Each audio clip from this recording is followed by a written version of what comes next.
Continental title here tonight on Meltdown. And it looks like we're going to hear from Hip Hop Bigelow.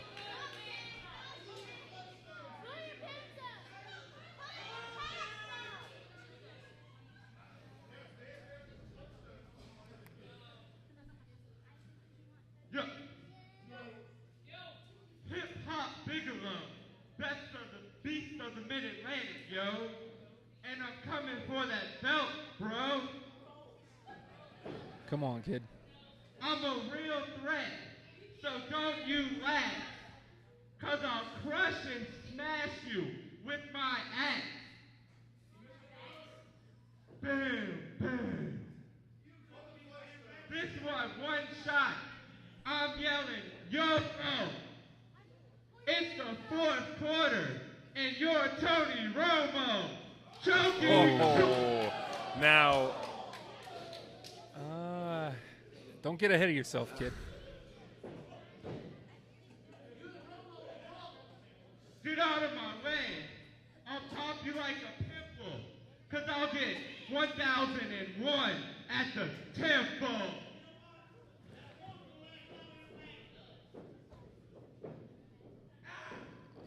Now, if anybody knows. Oh, and there's the derailer clothesline. And there's a cover. 1, 2, 3, and it's over just as fast as it started. The winner of this match in a record 3 seconds. Oh.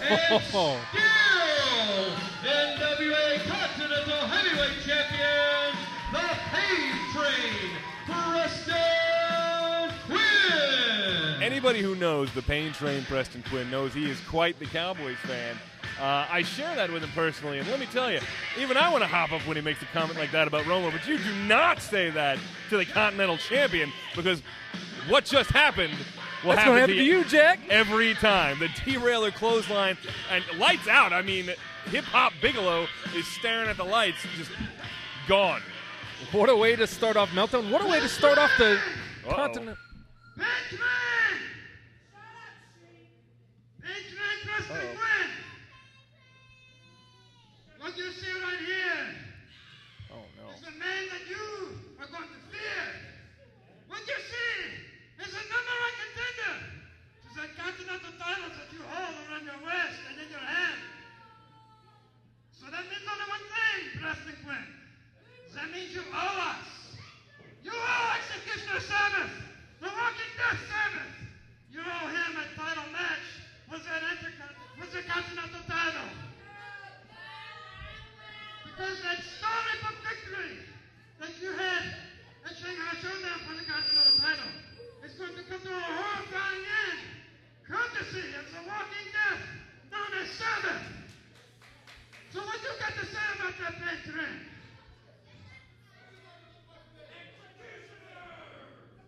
Your man Sabbath has done exactly what he's needed to do to put himself in the number one contender's position for the Continental Heavyweight Championship. Fear is not a word in my vocabulary. So when Sabbath wants to step on the tracks, as big as he may be, the Pain Train will run his ass over and will be the Continental Heavyweight Champion. All the respect in the world to the big man, but Shiki, you step in here, you put your man in harm's way, and you're going to find out what it's all about, pal. And a strong response from the Continental Champion to Shiki. We'll be there. We're going to sign their name on the dotted line because you're looking at the future Continental Champion. We go! The challenge thrown out by Sheikh Ali Akbar on behalf of the number one contender, the Walking Death, Executioner Sabbath. We haven't seen him almost since he's won Golden Glory to win that number one contender. It's been a long time, and I got to tell you, Sean, every time that man walks into the arena, the temperature just drops. It just gets cold in here. I get shivers all up and down my spine. He's a scary individual. People's jaws hit the floor, but you know what? Like I said, strong words from our Continental Champion. The Pain Train, Preston Quinn.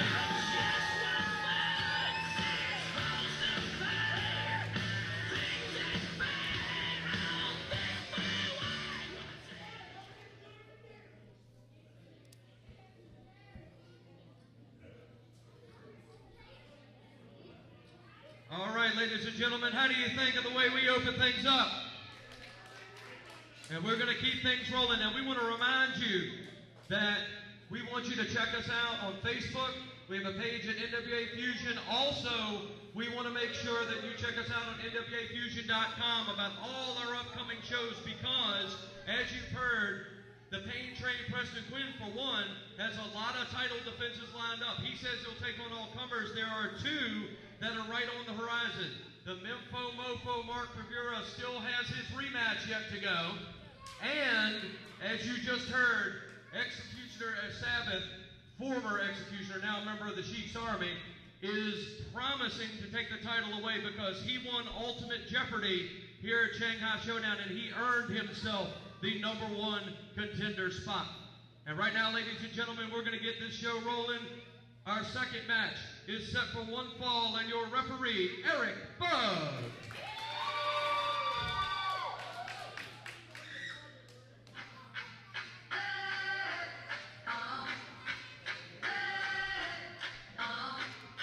And we know that music. It's the familiar sound of the entrance music of one Diamond Victor Griff. Diamonds are forever. Same. This man, you know, we've said it before, we'll say it again. He's like a walking Sherman tank. I hate to be whoever's on the other side of him tonight. He looks extra angry. Oh. You know, you're absolutely right about that. Look, he's enraged about something. But you know, Diamond Victor Griffin, maybe that's one of it. Maybe it works for him sometimes, and sometimes it works against him. He's always in a foul mood. It doesn't take much to set him off. Oh, here we go. And then, just trying to do my job here. I mean, that's we don't want. No trouble with Diamond Victor Griffin. No trouble with Diamond Victor Griffin. But the God, man, that's scary, man. Like he is one of the most foul demeanors of anybody I've ever seen. And you know, like you even pointed out, he's actually way more angry tonight than we've seen him in a while. He's not usually one to come over here and get in our faces. No. You know, and you see the fans at ringside kind of cowering away from Diamond Victor Griff. He's an intimidating man. I absolutely feel for whoever has to go up against him tonight. He's going to make somebody hurt. And we forget, I mean, one of the reasons he's probably so angry is in Ultimate Jeopardy, he lost the right to challenge for that Continental Championship. He's got one whole year before he can even think about it, Sean. And the fans riling him up. I'm not so sure that's a good idea. Not a good idea for anybody in the crowd or, Oh, it's definitely not a good idea for Ryan Zane. And his opponent, the Zaniac, ready to come out here and push start. You know, he's gotten some wins over this man in recent history. Yeah. You know what? And Ryan Zane not going to be intimidated. A bully like Diamond Victor Griff is not going to get inside the head of Ryan Zane. I hope he's got his game genie. That's all I'm saying. Griff looks super angry tonight, and I don't know. Well, I don't know about a game genie, but he's got a hell of a lot of talent and more heart than almost anybody else I've seen here in NWA Fusion. To your point, he looks ready to go. He's not going to back down. You know, Zane always looks like he's having a good time when he comes out here. But I really hope he doesn't look past Diamond Victor Griff, because Diamond Victor Griff is a serious, serious threat inside that ring. You can't afford to be having too good of a time and not taking him seriously.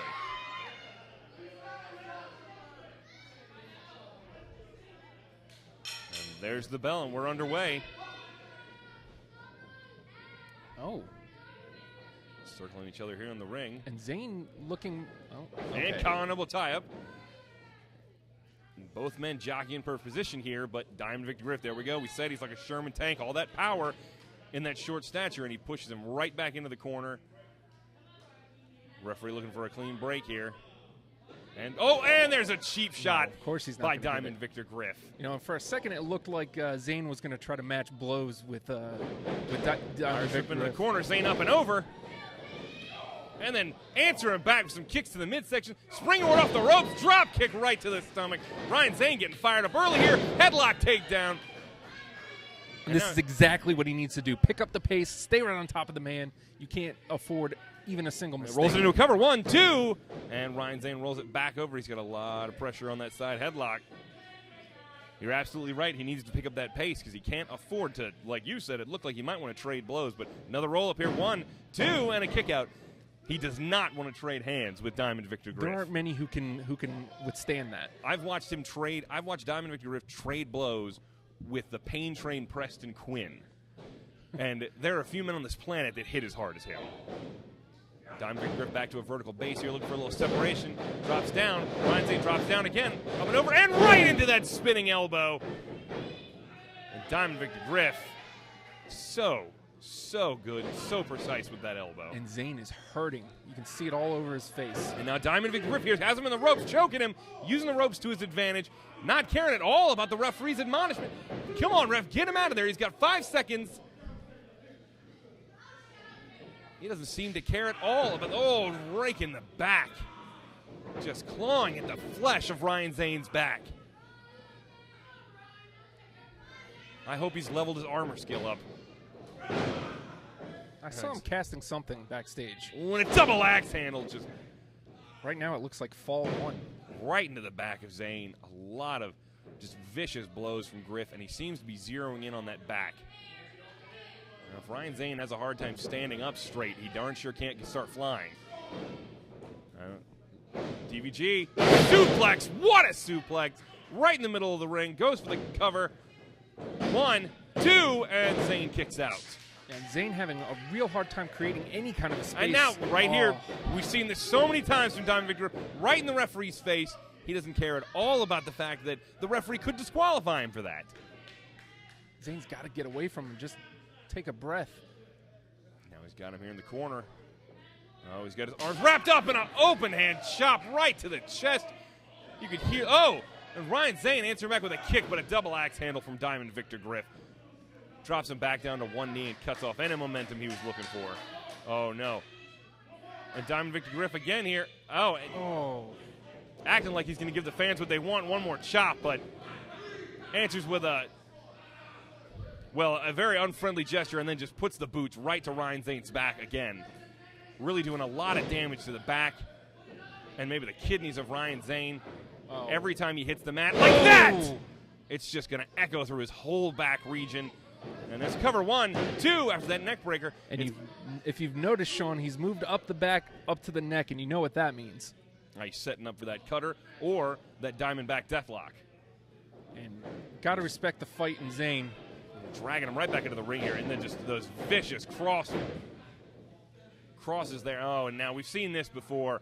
And this is where Diamond Victor Griff lets his ego get a little bit the better of him, and he starts taunting his opponent, trying to get the fans to chant for his opponent. Almost as if to say, go ahead and cheer for him because I'm going to hurt him more. And at this point, DVG is just dissecting Ryan Zane. He's just tearing him apart. No. Throat chop there. Down to the mat. Diamond Victor Griff just slow and methodical here, but there's those boots. And now here he goes to every extremity on Ryan Zane. Every limb and joint is a target for this man right now. Stomping to the knees and the ankles and the arms. And now drops the big knee right to the face. Goes for the cover. This could be it. 1, 2, and Zane kicks out. And he kicks out, but the fight is fading slowly from Ryan Zane. I feel like it's only a matter of time at this point, and I hate to say it. Let me tell you, that's not flashy. It's not flashy at all. But those stomps like that to every extremity and every joint do so much damage. Especially to somebody who's looking to pick up the pace and fly like Ryan Zane. And now, he's in no man's land up here, up on the top rope. Another open hand chop. And another one. But Ryan Zane fighting back. He knows what trouble he's in on that top rope. Fighting back, right hands, headbutt, thinking DDT. Here it goes. And tornado DDT off the top rope. Crawls over for the cover. Hooks it 1, 2, and Diamond Victor Griff kicks out. It's like he got an extra life there. Diamond Victor Griff shaking now. Maybe doesn't know where he is. Big clothesline from Zane. Back elbow. This kid is fired up now. And we know what he's looking for here. Looking for the button mash. But, oh no, Griff ducks under. And, drops in the middle of the mat with a Uranagi. And he's got that Diamondback deathlock locked in deep. right in the Zayn, middle of nowhere the ring. to go. He looks lifeless. That He's a is 1, it. a 2 from the referee. 3, Oh. Ryan Zayn is unconscious. And he fought with all of his heart, everything he could muster, but Diamond Victor Griff is just too vicious.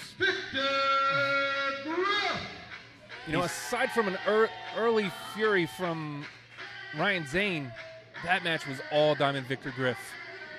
And like you said, he took out all of his aggression and his anger tonight on Ryan Zayn. But Come on, Ryan Griff. Zayn, give him all the credit in the world. He never quit. Get out of the ring, Griff. Oh, he's got something to say. Every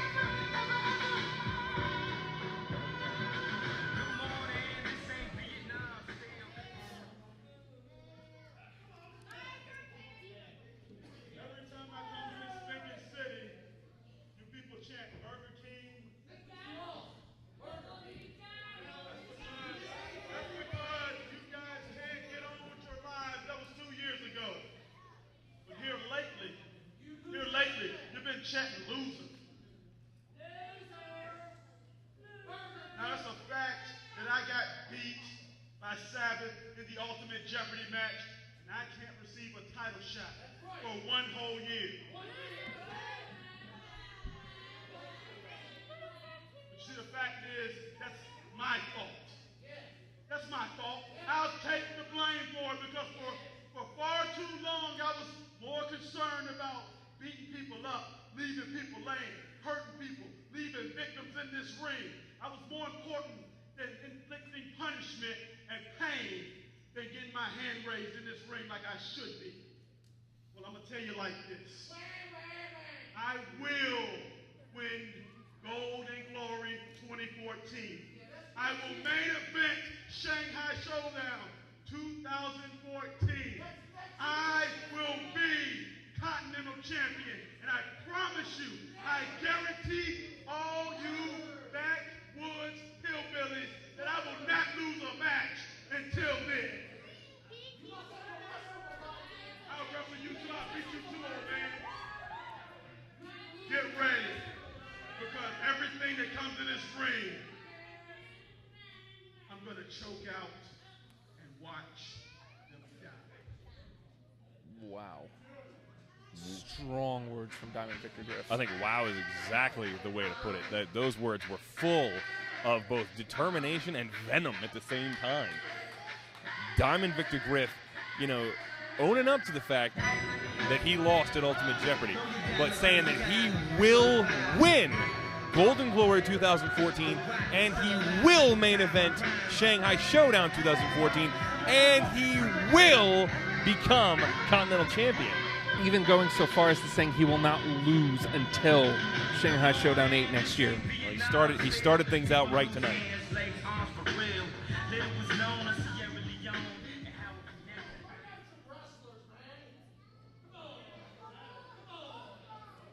All right, ladies and gentlemen, you heard what Diamond Victor Griff said.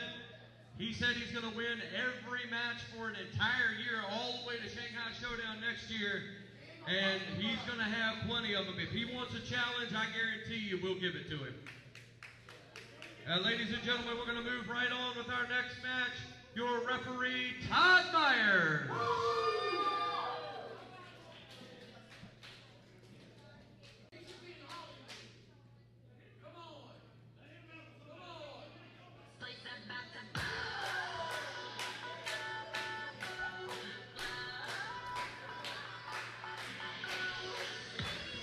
Introducing first, from Las Vegas, Nevada, weighing in at 206 pounds, one half of the Team A1, number 1, Jefferson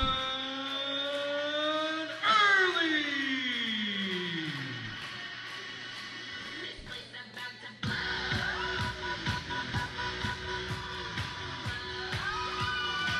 And there he is, one half of the multi-time NWA Fusion Tag Team Champions. The always stoic number 1, Jefferson Early. I think stoic's a good way to put that.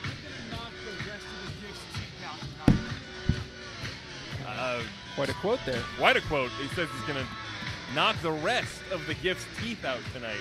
He said that, not us. That's Just absolutely to be- right, not us. But you know what? I'll tell you one thing. He absolutely has the weapon to do it with that super kick. The Gift better be watching for it, because we've seen him hit that from nowhere.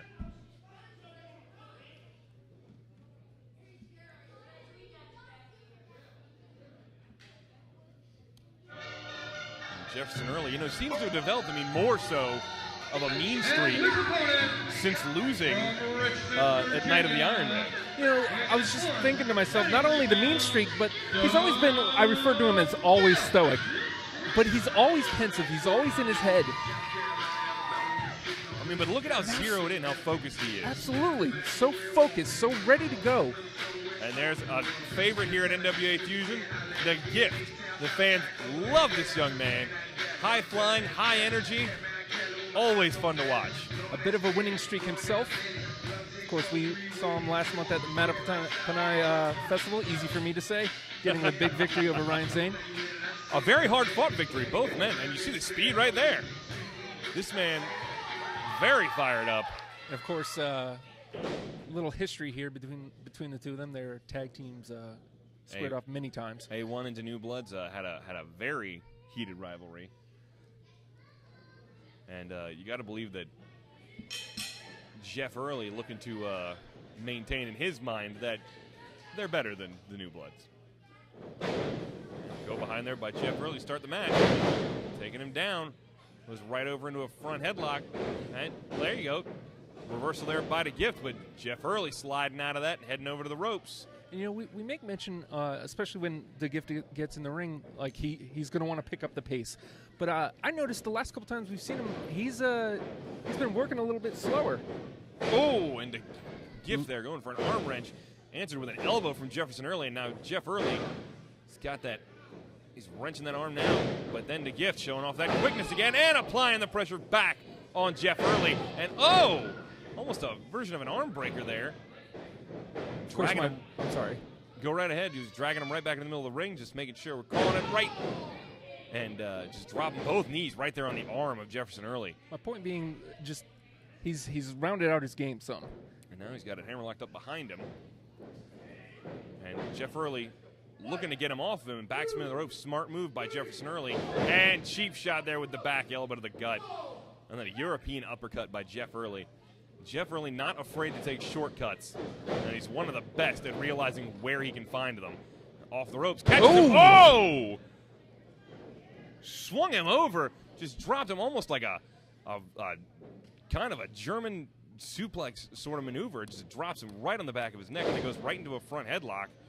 And the Gift, fireman carry up and over. He's got him in a side headlock of his own now. That was some high impact there from Jefferson Early on the Gift. You got to wonder if the Gift may be feeling some lingering effects of that. Jeff Early fighting out of the side headlock. Sends Gift off the ropes. And he comes. And head scissors by the Gift. And Jeff Early taking a minute to recuperate and maybe come up with a new game plan here. And the referee starting the 10 count here. He doesn't look too pleased with himself. No, I think he came in with a game plan, and it's not panning out for him. Jeff Early knows how important it is to keep your cool. So he'll take that walk and see if he can't come up with a new strategy and maybe break the momentum of the Gift. Something a little different. A test of strength now. And you got to think that maybe this will favor the Gift. Oh, but Jeff Early, too smart for that. Kick to the stomach, club to the back, takes him right to the mat. Now wrenching that arm over again. Sends the Gift into the turnbuckle, but the Gift, up and over, but nobody home. And here comes Jeff Early with a vicious clothesline in the corner. Hits him with an elbow. Snapmare out of the corner, and now he's got him right in the middle of the ring, just wrenching back on that neck. And you'll notice how he maneuvered himself to make himself more in the middle of the ring, get those ropes further and further away from the Gift. All right, so you got the rear chin lock applied very tight, and you're absolutely right. Very, very smart positioning by Jeff Early on that maneuver to Gift. Working back up to a vertical base. Elbows to the midsection of Jeff Early here, trying to break it. Oh, but Jeff Early sends the Gift face first right into the bottom rope, which, ladies and gentlemen, that is tight metal cable underneath that tape. And here's a little bit of that mean streak you were talking about, Sean. Just taken to the outside. Just looks so angry. And Jeff Early brings him right back in, not giving Gift any time to recover. Off the rope, fist drop off the middle rope. Cover now, 1, 2, and a kick out by the Gift at 2. Now a little bit of paintbrushing here, maybe trying to get inside the Gift's head, and drops the hips right on the back of the Gift. But we've seen the Gift matches before. Again, dropping those hips right into the back. And all he needs is a little bit of space. I don't know if this is too wise on Jeff Early's part. Oh, going to the well, 1 too many times. The Gift using that speed. Oh, rolls him up. He's got him in a cover, but unfortunately, a little too far. Gift's feet land in the ropes, had to break the pin. And Jeff Early going right back to work. Left elbows now, or right elbows and left hands, just wearing out the Gift in the corner. And those snap punches there, followed by a right elbow from Jeff Early, creating a little distance here. And, looks for a clothesline, but the Gift ducks under, and now answering with right hands of his own. Sends Jeff Early across, countered by Jeff Early. And here comes Early into the corner, boot right to the gut. And now snap mare out of the corner by Jeff Early. And Jeff Early thinking, whoa, Jeff Early thinking Boston Crab. He's got him right in the middle of the ring. And he's got that in deep. Boston Crab. And Jeff Early gets the win with the Boston Crab. Ladies and gentlemen, and look at it. Look at the face of Jeff Early. The look of determination. Mean streak again from Jeff Early, but you know what? He may not have super kicked him. He may not have won with a super kick, but that the focused attack and just really wrenched on that Boston Crab tight and in the middle of the ring. And side note, I don't think he's getting paid by the hour tonight. He got out of here quick. Absolutely right, he did.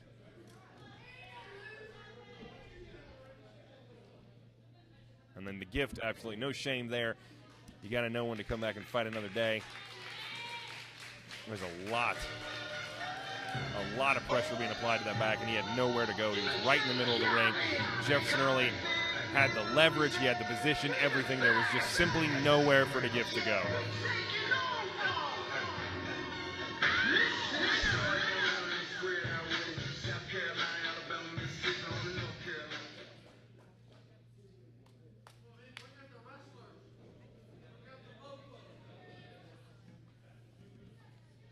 All right, ladies and gentlemen.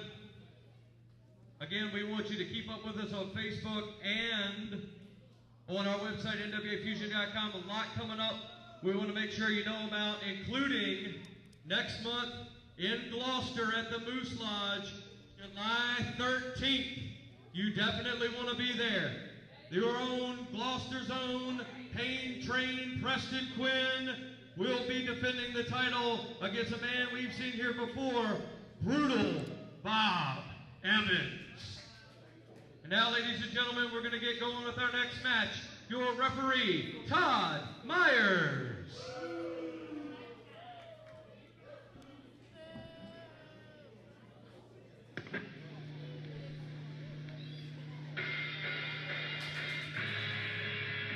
Introducing first, from Amityville, weighing in at 205 pounds,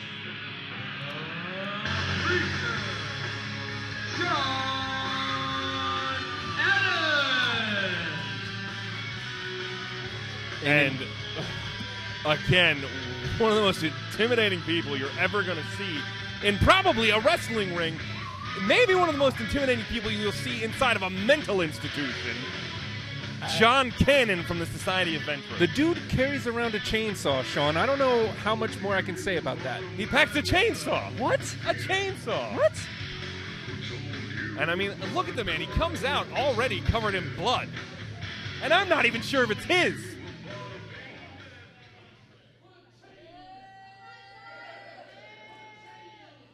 Just looks unstable. Unstable is probably a mild way of putting it. If you come out to the ring with a chainsaw and maybe somebody else's blood on you, I'm going to go ahead and say unstable's calling it pretty safe. And here's his opponent, somebody he's become very familiar with, and they've developed quite the heated rivalry here. a lot of animosity. And his opponent, One half of the NWA Fusion Tag Team Champions. This is gonna hurt Brandon Day. he is one half of the NWA Fusion Tag Team Champions, Brandon Day. And if there's anybody who may be equally as imposing as John Kanan, it's one half of the tag team champions, Brandon Day. No slouch himself. No fear in that man. Absolutely no slouch. He's not afraid of anything. He or his tag team partner. I mean, when they faced off against Society of Venture was waiting in the ring with weapons. Aiden Chambers used Brandon Day as a springboard to go over the top rope at them. No fear from either of the tag team champions. And Brandon Day is going to be looking to send a message to the Society of Venture through John Cannon. Of course, we're going to see Aiden Chambers in action later tonight against Zach Hilton. You're not going to want to miss that, folks. Should be interesting. To say the least. And I mean, John Cannon, just a scary individual. Can I be honest? Go right ahead. I would hate you to lie to our listeners. He creeps me out a little bit. You know what? He creeps everybody. That's the reason Torres isn't here. He refuses to be around these gentlemen. Oh. I used the term, he wouldn't let them remove the chainsaw from the ring. And Brandon Day, I mean, maybe that was a little more bravado than brains, allowed that to happen. But there's a count-up, a tie-up. We're underway. Side headlock takeover there by Brandon Day with authority right in the middle of the ring. And Brandon Day has it locked in tight. Look at him using his other leg for leverage. And you used the perfect word there, authority. That's what he's going to have to do right here from the jump. Show authority. Be right on top. I don't think it's possible to intimidate either member of the Society of Ventru. So he's really just going to have to kind of impose his will against him. And then you saw the break in the pressure there. John Cannon managed to get the arms off of his head, and now he's managed to apply pressure to the shoulder of Brandon Day. He's got him in an arm wrench here, and Brandon Day going under, hooks the leg, and beautiful. Now he's got the leg of John Cannon wrapped up in the middle of the ring. He's got him in a leg lock here. Oh, standing up. Now what's he thinking?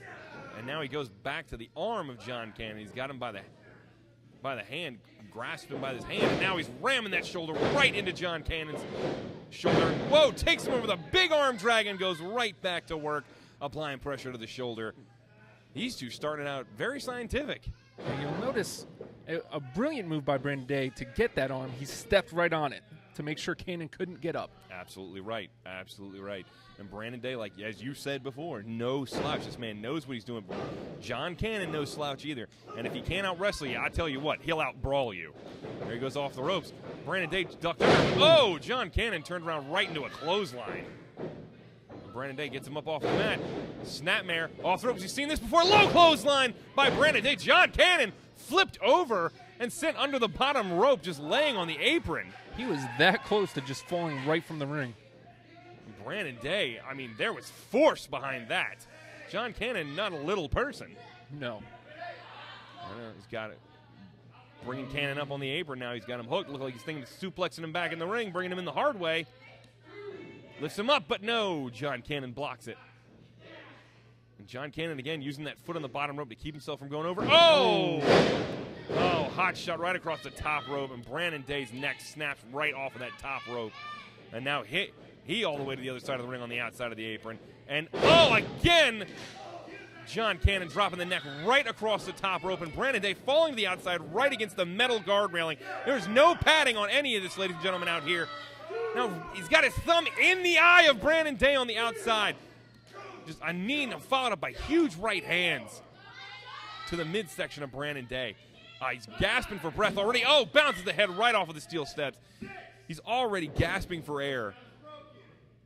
Already gasping for air because of the neck being dropped across the top rope multiple times. Then he goes right to work on the midsection, throwing right hands and knees, kicking, forcing any air Brandon Day does have in his lungs right back at him. Brandon Day fighting back, sends John Cannon face first into the steel ring steps. And I was just about to say, the longer it stays outside, you got to figure it favors John Cannon. A wise move on Brandon Day. Brandon Day up top, off the top rope with a huge clothesline from the top rope. Not afraid to fly. Cover 1, 2, and a kick out by John Cannon. You're absolutely, for a man the size of Brandon Day, he will fly all over this ring. He's always thinking happy thoughts. And now right back to work on the neck of John Cannon, maybe setting him up for that roaring elbow. Snap it back with that elbow and get the 1, 2, 3. And look at those knees there. High knees by Brandon Day. And a neck breaker to follow it up right in the middle of the ring. Goes for the cover. 1, 2, but John Cannon a little too close to the ropes after the neck breaker. Gets that foot on the bottom rope to break the count. You know, silky smooth neck breaker there from Brandon Day. Absolutely. The man's very fluid inside the ring. He knows exactly what he's doing. He's one of the best here in NWA Fusion, if not the whole Mid-Atlantic. Irish whip off the ropes. Goes for a drop kick, but John Cannon saw it coming and held on. And here he comes in. Big kick. Boot to the face by John Cannon, who runs right back over, wastes no time, choking the life right out of Brandon Day. Look at those eyes. And John Cannon, what a sadistic individual. Right back to choking the air right out of Brandon Day. You notice he didn't go for the pinfall there. Surprising display of strength there against Brandon Day. A man is bigger than John Cannon. Just throws him right into the corner by his neck. And John Cannon, like you said, look at those eyes. And it just boots right to the chest and the lungs. Just Brandon Day taking deep, deep breaths there in the corner. And now that boot across the throat, choking him out. He's got a 5 count. He says, listen to me, but I get the feeling that John Cannon's far, far away from the ring right now. Irish whip across the ring by Cannon. Got him sized up, runs in, but Brandon Day out of the way. Oh, no. He's got Cannon up, and German suplex! What a German suplex, a stalling German suplex there by Brandon Day. And now recovers, goes for the cover. 1, 2, isn't enough, and John Cannon kicks out. Surprisingly. I thought he had him with that. What a German suplex. I don't know if there's anybody that I've seen in this business who suplexes you from more positions and better than Brandon Day. And John Cannon here trying to fight back. But Brandon Day, right hands, whoa! Sends John Cannon through the ropes all the way to the floor. No padding out here, ladies and gentlemen. John Cannon just where did he go? John Cannon land, man. I tell you, man, as long as he's out here, he's at home. I don't know that was such a good move. He went under the ring somewhere. Not sure what he was thinking or why he did it, but Brandon looking to go. Oh, no, John Cannon came out the other side. And John Cannon using the confusion a little. Oh! STO on the outside, right on the rampway. Brandon Day's head bouncing off of the ramp. And John Cannon now, where's he going? He's going through the fans. Oh, no. He's got a steel chair. This is not a street fight. There are rules. Oh, John Cannon has the chair. He's got Brandon Day sized up, but Brandon Day out of the way just in time. Again, swings and misses right against the post. And a third swing and a miss. Brandon Day one step ahead. And a super kick from Brandon Day. But it looks like we're going to have a no contest here. Referee, there's a double count out here. And both, Brandon Day set him up for the rolling elbow, but John Cannon under. Oh, with a low blow. And then this match is a no contest. A double count out, but John Cannon looking to, oh no, he's got a hold of that chainsaw. Somebody get in the ring and stop this man. And here he comes, Aiden Chambers, to save his tag team partner. Oh my gosh, swings at Aiden Chambers with that chainsaw, but blocked with a chair, and total elimination. They just drop him right in the middle of the ring. Aiden Chambers to the rescue of his tag team partner. And Brandon Day was in a bad, bad way. And thank God Aiden Chambers was here. Holy cow, that was close. I thought he was going to use that thing. Things were about to get very ugly very quickly. Thank God Aiden Chambers was around. And Don't push your luck, fellas. Get on out of there. This rivalry is far from over. Something tells me it's just getting serious.